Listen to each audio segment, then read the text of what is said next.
Hello दोस्तों, स्वागत है आपका एक बार फिर से हमारे चैनल टाटा 24 में।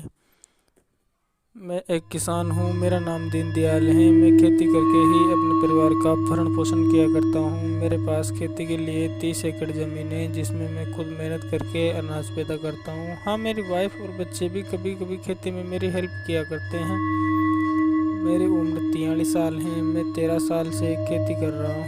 मैंने बीए फाइनल तक पढ़ाई की है और गवर्नमेंट जॉब में के लिए भी बहुत धक्के खाए, लेकिन मैं असफल रहा और फिर मैंने प्राइवेट जॉब किया 6 साल तक। फिर मेरे पिताजी के एक्सपायर होने पर मैं गांव आ गया। मेरी शादी हो चुकी थी, मेरे 3 बच्चे भी थे और फिर उसके बाद मैं गांव अपनी फैमिली के साथ गांव में रहकर खेती करने लगा। और ये बात है 14 सितंबर 2019 की, जिस दिन मैंने अपने खेत में सोयाबीन की थ्रेशिंग की थी।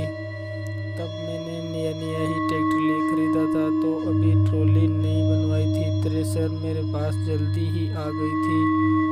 पुरानी किसी के पास अच्छी कंडीशन में थी, तो मैंने खरीद ली थी।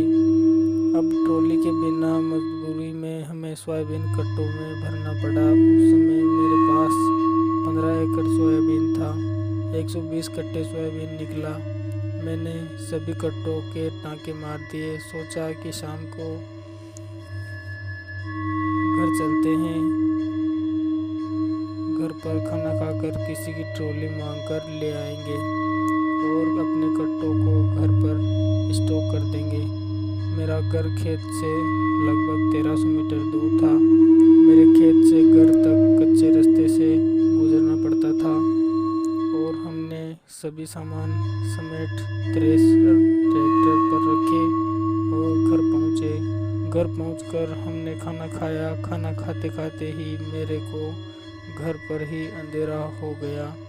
मैंने मेरे दोस्त मोनू से कहा, यार मोनू, तेरी ट्रॉली दे दे, जो आज मैं अपने कट्टों को घर ले आऊँगा। मोनू ने कहा, ठीक है दीनदयाल, ले जाओ, कोई दिक्कत नहीं है। मैं और मेरा बड़ा बेटा अरुण ट्रैक्टर लेकर खेत की ओर रवाना हो गए।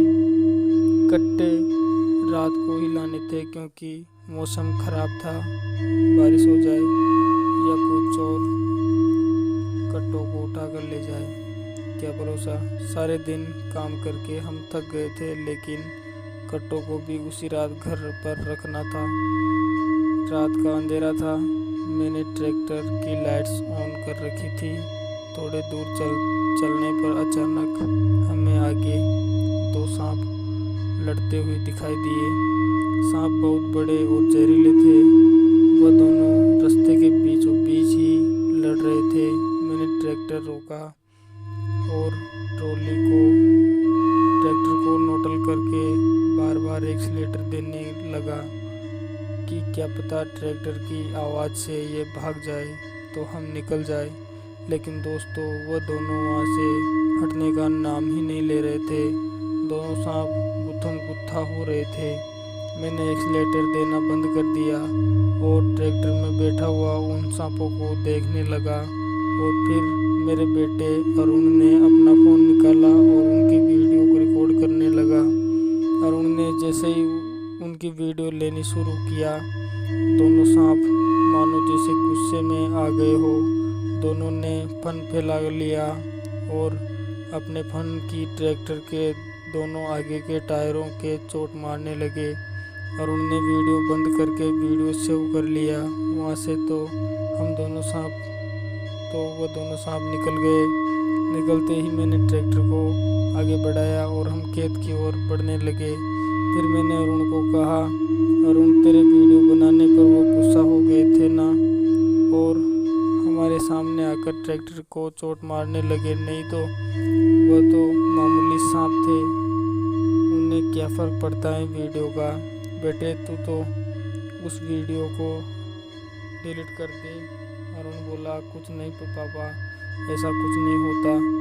वह तो ऐसे ही हमारे सामने आकर चोटें मार रहे होंगे, वह तो जानवर हैं, वह क्या जाने। वीडियो को ऐसा बोलकर अरुण ने वीडियो डिलीट करने के बजाय व्हाट्सएप पर स्टेटस लगा दिया और अब हमारे खेत पर पहुंच चुके थे। खेत पर पहुंचकर हमने अपने कट्टों के ढेर के पास ट्रॉली लगाकर ट्रैक्टर से हम नीचे उतरे और हमने कट्टों के ऊपर से तरपाल हटाया जो हम सेफ्टी के लिए पहले ढक कर रख गए थे। जैसे ही हमने तरपाल को खींचा तो वहाँ जो हमने देखा उसे देखकर हमारे होश उड़ गए। अक्सर दोस्तों हमने वहाँ देखा कि वह जो दोनों सांप जो हमें रास्ते में मिले थे वह उसी तरह जैसे रास्ते में हमें मिले थे गुत्थम गुत्था हो रहे थे। उन दोनों सांपों को मैं अपने कट्टों के ऊपर देखकर बहुत ज़्यादा डर गया कि यह मामूली सांप नहीं है और हमने इनके साथ कुछ ना कुछ तो गलत किया है, इसलिए ही हमारे साथ ऐसा हो रहा है। फिर मुझे याद आया कि अरुण ने इनकी वीडियो भी ली थी। मैंने जल्दी से अरुण को कहा, बेवकूफ़ वीडियो डिलीट कर इनकी जो तूने ली थी, और कहीं भेजी हो तो वहीं से भी डिलीट कर। जल्दी से अरुण ने जल्दी से वीडियो डिलीट किया और स्टेटस से भी डिलीट किया। बोला कर दिया पापा। दोस्तों हुआ यह कि आप यकीन नहीं मानोगे, अरुण के वीडियो डिलीट करते ही दोनों सांप हैंड टू हैंड वहाँ से गायब हो गए। हमने लकड़ी की सहायता से तरपाल हटाया और सारे कट्टों के बीच अच्छे से देखा, हमें वह कहीं नहीं मिले। हम दोनों ने ट्रॉली में सारे कट्टे लोड किए और घर पहुँचे।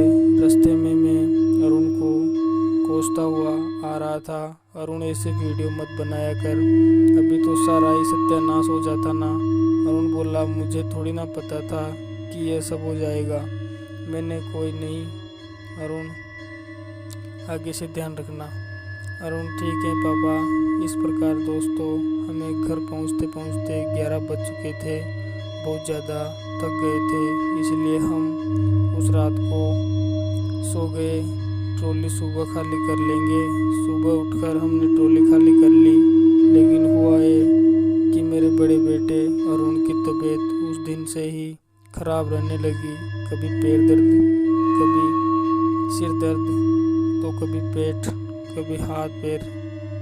इस प्रकार वह परेशान हो गया। मैंने बहुत डॉक्टरों को दिखाया, लेकिन कोई मतलब ही नहीं निकला। फिर एक दिन मैंने सोच लिया कि किसी तांत्रिक के पास दिखा लेते हैं। एक बार हम तांत्रिक के पास गए, उसमें जाते ही हमारी समस्या बताई कि उस दिन तुम्हारे साथ जो हुआ था या नहीं। हमने कहा हाँ बाबा हुआ था तो था, और इसने उनकी वीडियो भी बनाई थी, बस यही तो बात थी, वो वीडियो इसे नहीं बनानी थी। ये बाबा ने कहा। वो कोई मामूली सांप नहीं, बल्कि जीते जागते 2 प्रेत आत्मा थी, जो पहले पति पत्नी थे। किसी कारणवश उसकी मौत हो गई और वह इस योनि में आ गए। वह दोनों उस समय संभोग कर रहे थे और इनसे उनका वीडियो ले लिया, लेकिन